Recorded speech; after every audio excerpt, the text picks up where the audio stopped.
This is Total Outdoor Programming. Hey everyone, this is Marty from Total Outdoor Programming. Going to give you another how-to video. This time we're going to show you how to install and remove a shotgun plug for a Mossberg 500.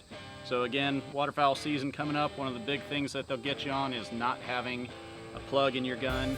Your gun should only be capable of holding a total of 3 shells, and that's 3 2 3/4 inch shells. So don't do this based on your 3.5 inch shells if that's what you shoot, because if a conservation officer checks you, even if you don't have a single 2 3/4 shell on you, they'll check it with 2 3/4 shells, and if they can fit 4 in there, you're busted.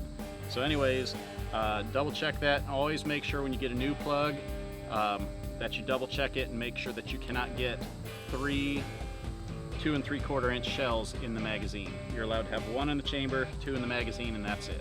So it's really pretty simple for a Mossberg 500 when it comes to putting in a shotgun plug.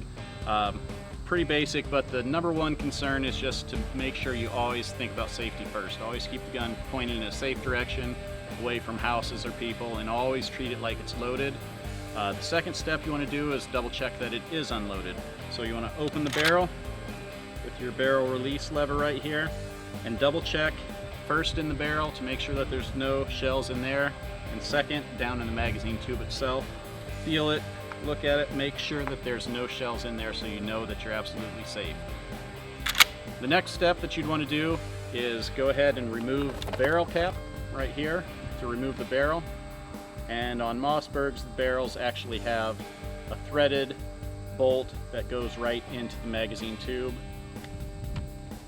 Just want to undo that until the barrel removes. And you'll notice on the end of the magazine tube there's an opening.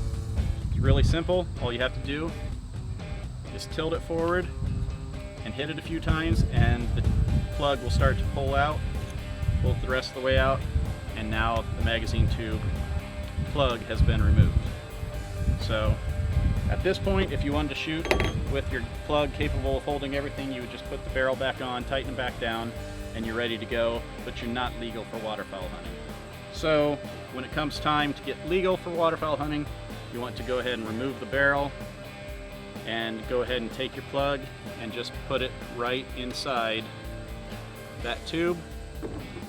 Go ahead and reattach your barrel, tighten it back on, make sure it's fully tightened, and you're ready to go and you're legal for waterfowl hunting.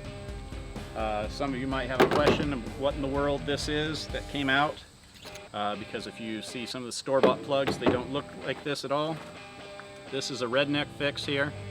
Basically, we had a situation where a plug was lost. We had to come up with something in a short point, so I took a crossbow bolt and cut it down to the right size using 2 3/4 inch shells to determine how many I would need to have to cover that length. And then when I installed it, put the barrel back on, I went ahead and tested it several times trying to fit a 3rd shell into the magazine tube. Once I felt confident that there was no way you could get a 3rd shell into the magazine tube, I was able to go hunting using a homemade plug. You can use dowel rods if you want to, anything like that, but again, just double check if you're going to make a homemade plug like this. Double check that when you get it done that you try and put 3 shells into that magazine tube and the 3rd one will not fit in there, so that way you're legal. So hopefully this helps out. Pretty easy. Again, this is putting in a shotgun plug for a Mossberg 500, and good luck out there, and hopefully this will keep you legal.